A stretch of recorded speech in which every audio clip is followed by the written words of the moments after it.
Picture this. You're locked in. The doors won't open. The windows are sealed, and something is in there with you. You can scream, you can pound your fists against the walls, you can pray for a miracle, but deep down, you know the truth. There is no way out, and whatever is hunting you knows it too. Welcome back to the channel. Today, we're diving into one of horror's most visceral and suffocating subgenres. Films where escape isn't just difficult, it's impossible. These are stories that strip away your options, corner you like prey, and force you to face the nightmare head-on. No running, no hiding, just survival or death. I'm talking about trapped horror. And if you've ever felt your chest tighten watching characters realize they're locked in with something evil, you already know what I mean. So dim the lights, lock your doors, and let's explore the films that turned confinement into pure terror. Before we get into the films, let's talk about why this works so well. Why does being trapped terrify us on such a primal level? It's simple psychology. Humans are hardwired to survive. When we sense danger, our instincts kick in. Fight or flight. But what happens when flight isn't an option? When the exits are blocked and the walls close in? That's when the lizard brain panics. Claustrophobia isn't just about small spaces. It's about the loss of control, the inability to choose, and in horror, that's a death sentence. Trapped horror takes away your agency. You can't call for help. You can't outrun the monster. You're forced into a cage match with your worst nightmare, and only one of you is walking out. That helplessness is what makes these films so effective. They don't just scare you, they suffocate you. Now, let's look at the films that mastered this nightmare. Let's start where trapped horror truly became an art form. The late 70s and 80s gave us films that understood one simple truth. The deadliest trap isn't just for walls, it's isolation combined with paranoia. Take John Carpenter's The Thing from 1982, a research station in Antarctica, 12 men, and an alien organism that can perfectly imitate any living creature. The genius of The Thing isn't just the body horror or the incredible practical effects. It's the setup. These men are trapped in the most inhospitable environment on Earth. Outside, it's a frozen wasteland that will kill them in minutes. Inside, something is wearing their faces and picking them off one by one. There's nowhere to run, no rescue coming, and worst of all, they can't trust each other. The paranoia becomes as deadly as the creature itself. Then there's Ridley Scott's Alien from 1979. 7 crew members aboard the commercial starship Nostromo, one perfect organism designed to kill. In space, no one can hear you scream. That tagline wasn't just marketing genius, it was a mission statement. The Nostromo becomes a labyrinth of shadows and steam, and the xenomorph knows every inch of it. The crew tries sealing sections, setting traps, hiding in the ventilation shafts. But the ship is finite. The alien is patient, and one by one, their options disappear. Alien proved that horror doesn't need jump scares when you've got nowhere left to hide. Both films share a DNA that defines trapped horror: remote locations, limited resources, and a threat that's already inside with you. But being trapped in the dark isn't the only terror. Sometimes the real prison is the human mind. And sometimes your captor isn't a monster, it's another person. Stephen King understood this when he wrote Misery, and Rob Reiner brought it to life in 1990. Paul Sheldon, a successful author, crashes his car in a Colorado snowstorm. He wakes up in the home of Annie Wilkes, his self-proclaimed #1 fan. At first, she's his savior. Then, she becomes his warden. Annie breaks Paul's ankles with a sledgehammer to keep him from leaving. She forces him to write. She tortures him when he disobeys. The genius of Misery is how it weaponizes dependence. Paul is trapped not just by injury, but by geography, by weather, and by Annie's complete control over his survival. Kathy Bates won an Oscar for making mental instability feel like a loaded gun pointed at your face. Then there's Gerald's Game from 2017, Mike Flanagan's adaptation of another Stephen King nightmare. Jessie is handcuffed to a bed during a romantic getaway gone wrong. Her husband dies of a heart attack, leaving her chained and alone in a remote lake house. No phone, no help. Just Jessie, her deteriorating body, and the demons of her past that begin manifesting in the shadows. This is trapped horror at its most intimate. One woman, one room, and a psychological unraveling that's as brutal as any slasher. The film forces you to watch her confront childhood trauma while literally trying to rip herself free from the handcuffs. It's excruciating, It's brilliant, and it proves that sometimes you're your own worst enemy.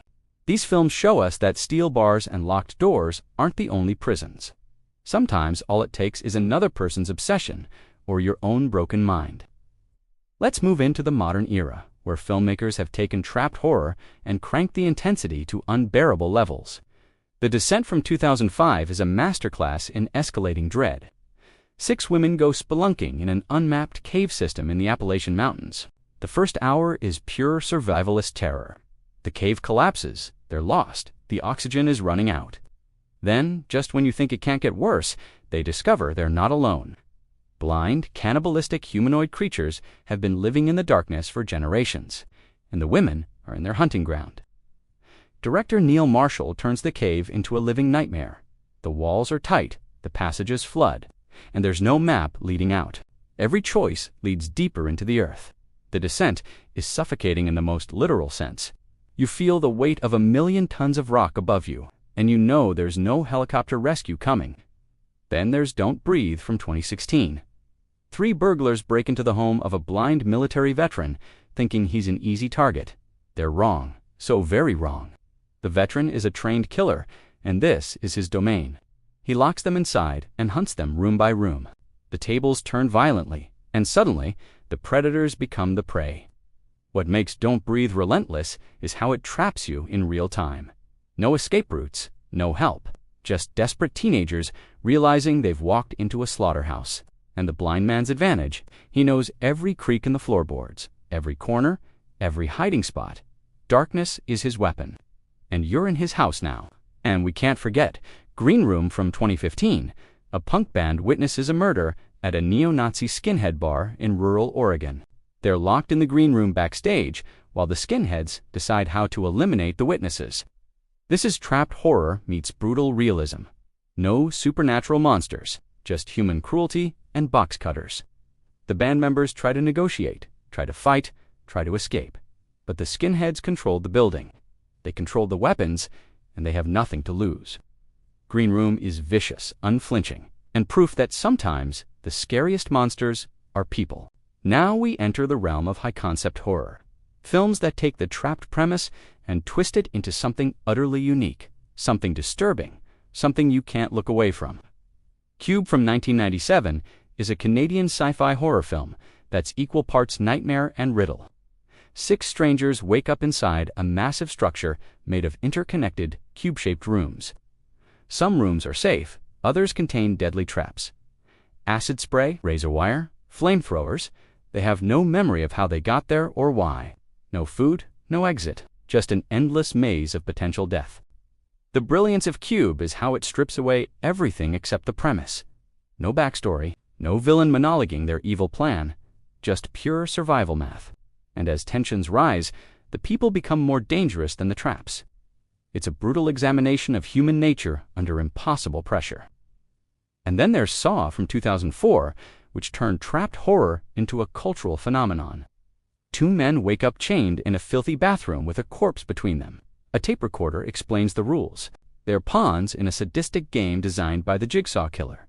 To escape, they must make unthinkable choices. Saw spawned a massive franchise, but the original film works because of its claustrophobic simplicity. 1 room, 2 victims, a ticking clock. The film asks how far you'd go to survive, and the answer is usually further than you'd like to admit. These films push trapped horror into the abstract. They're not just about physical confinement, they're about moral traps, psychological torture, and the realization that sometimes the game was rigged from the start.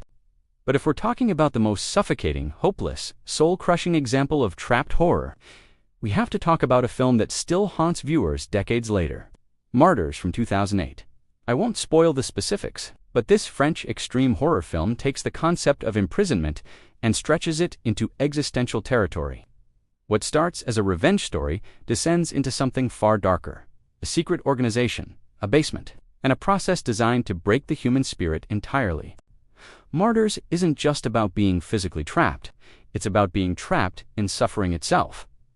With no hope of rescue, no chance of escape, and no mercy.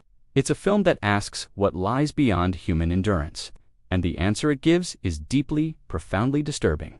It's not a film for everyone, but for those who can handle it, Martyrs represents trapped horror at its most uncompromising. It's a descent into hell with no way back up.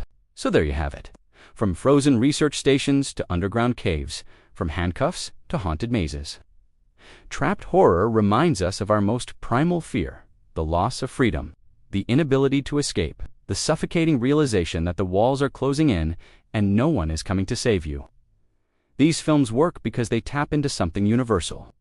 We've all felt trapped at some point, maybe not with a xenomorph or a serial killer, but we understand that helplessness, that panic, and that's why we keep watching, because in the safety of our homes, we can experience that terror and walk away. The characters in these films don't get that luxury. So which trapped horror film terrifies you the most? Have I missed any nightmares that belong on this list? Drop your answers in the comments below. And if you made it this far without checking that your doors are locked, hit that like button and subscribe for more horror deep dives. Remember, in horror, escape is only an illusion. The nightmare is already inside with you, and it's not letting you leave. Until next time, keep the lights on. You're going to need them.